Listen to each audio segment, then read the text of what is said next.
Yo les gens, alors pour ceux qui n'ont pas suivi le live de ce matin qui sera quand même retransmis, alors on va faire comme ça, live, j'arrête une petite partie et je fais un condensé visuel de ce que j'ai fait. Donc on a mis en place, enfin j'ai mis en place hier ici tout simplement mon HUD avec APC 64.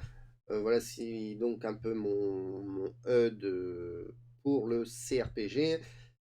Ici, donc il y aura, oui, on voit bien la flèche. On voit, ça sera ma map, hein, la map du joueur. Ici, ça sera les caractéristiques du joueur. On va mettre ici les icônes de sélection d'action, comme dans Fer et Flamme sur Amstrad CPC, à peu près. C'est là l'idée. On aura ici 4 zones de texte et ici une autre zone de texte hein, pour indiquer peut-être le lieu, la position du joueur. Je ne sais pas encore trop. Mais voilà. Comment j'ai fait mon HUD? Et ben, c'est très simple, j'ai des fonctions, j'ai recréé une fonction. Alors nous allons voir vite fait tout ça.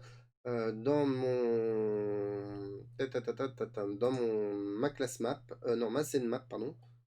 J'ai fait une fonction qui me permet de tirer des lignes de caractère, tout simplement. Donc pour dupliquer le caractère à l'écran, un draw charset line vertical et un draw charset line horizontal. Il prend 5 paramètres, la fonction prend 5 paramètres, la position X de départ, la position Y de départ, le nombre de fois que le caractère est dupliqué, le numéro du caractère, voilà, et sa couleur pour changer la colorame directement. Et voilà, donc grâce à ces deux fonctions qui sont intégrées donc à Epicé 64, maintenant, je peux tirer des lignes de caractère et donc de construire là, en l'occurrence, le HUD, avoir une première effet visuel et pouvoir mettre en place mes éléments. Ce matin, j'ai travaillé le petit charset, le sprite, c'est un sprite hein, qui s'affiche à l'écran avec son déplacement au clavier case par case, parce qu'on restera en du case par case. Donc c'est pareil, hein, j'ai fait dans mes datas tout simplement mon sprite carré. Donc c'est 21 lignes de 3 octets.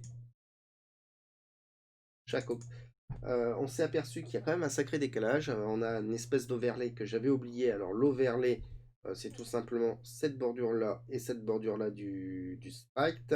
Alors l'overlay, la taille de départ de l'overlay, c'est donc de 24 pixels latéralement.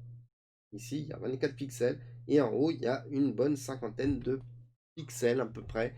Donc, quand le sprite, bon là j'ai un décalage de 8, c'est tout à fait normal.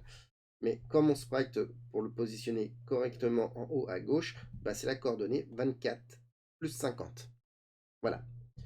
L'affichage d'un sprite, c'est tout bonnement assez simple. On va retourner dans notre scène map à peu près, hein, avec API.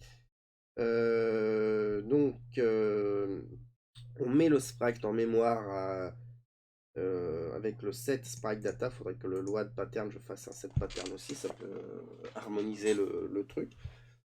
Donc le set sprite data, on le met à une adresse, tout simplement, donc une adresse que j'ai calculée. On met un data sprite, on va rechercher le tableau de sprite et le nombre de sprites mis en mémoire, donc dans l'occurrence, un seul sprite de 64 octets. Ensuite, j'ai seté le pointeur sprite sur le sprite 0, 49. Alors 49, c'est un pointeur entre 0 et 255, ce qui permet donc de pointer sur l'adresse 8C40. Comment on trouve 8C40? C'est très simple, c'est 49 fois 64 plus l'adresse de départ du VIC2 qui en l'occurrence est 8000 en hexadécimal. C'est ça le petit pointeur, c'est juste pour pointer les datas, les patterns. Que dire de plus? Sinon, pour afficher un sprite, c'est tout con. Donc là, j'ai encore 4 variables. J'ai mon show sprite 0 qui me permet d'activer le sprite numéro 0. J'ai un set color sprite qui permet de positionner la couleur principale du sprite. Là, c'est la 6e couleur, donc c'est le bleu du sprite 0. Ensuite, j'ai deux fonctions que j'ai créées, setPlayerPX et setPlayerPY. On va y aller, on va y regarder. Donc j'ai mis 5,5. Vous allez comprendre comment j'ai procédé. Et j'ai fait une petite fonction plus loin qui s'appelle drawSpritePlayer. Voilà. On va aller voir deux, trois fonctions dans le class player et je vais vous expliquer deux, trois trucs supplémentaires. La fonction, elle est ici. Alors, je vais mettre ça correctement. Mon drawSpritePlayer, qu'est-ce qu'il fait? Bah, il va déjà, je vais définir px et py. Je vais aller récupérer la position x et la position y du joueur case et je vais le tout faire un décalage de 4 pour le multiplier par 16. Ça me donne un nombre de pixels. Ensuite, je fais ma fonction drawSprite qui est dans le API C64. Je vais afficher le sprite 0. Je vais faire le sprite player décalage px qui est tout à fait ce qui est le décalage du overlay plus un certain nombre de pixels pour bien arriver sur ma grille. Et j'ajoute la position px. Je fais pareil avec py. Maintenant, dernière information importante, où sont mémorisés les px et les py pour ce CRPG. Nous sommes dans le langage C, on peut se simplifier avec quelque chose qui s'appelle les structures de données. C'est très très très pratique. Je le fais les yeux fermés sur une console de jeux vidéo, quand je programme une console de jeux vidéo ou le PC. Mais là, étant donné que je suis sur un Commodore 64 où j'ai pas toute ma mémoire qui est linéaire, alors c'est découpé, je vais pas m'amuser à piquer des variables, une place de variable là où le programme doit être mémorisé. Le programme en lui-même doit être mémorisé. Alors, je fais déjà ça avec les datas des charsets et des patterns, donc c'est pas tip top. Donc j'ai décidé d'aller taper directement dans la mémoire. Donc on peut voir ici des POC et des pics. Player PX, Player PY, ce n'est plus d'une structure, mais c'est des adresses mémoire. Au niveau de l'adresse mémoire, j'ai décidé pour le projet de partir.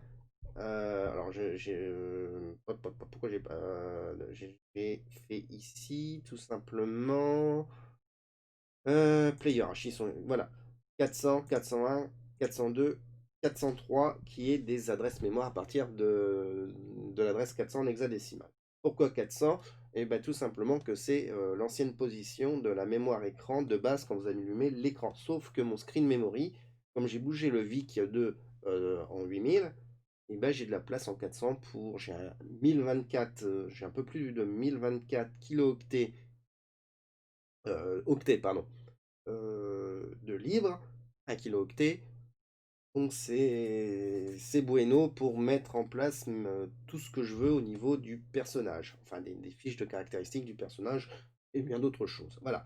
Donc pas de structure finalement pour le programme, en sachant que je ne sais pas le faire, mais je dois pouvoir quand même envoyer des structures à des endroits où je veux dans la mémoire.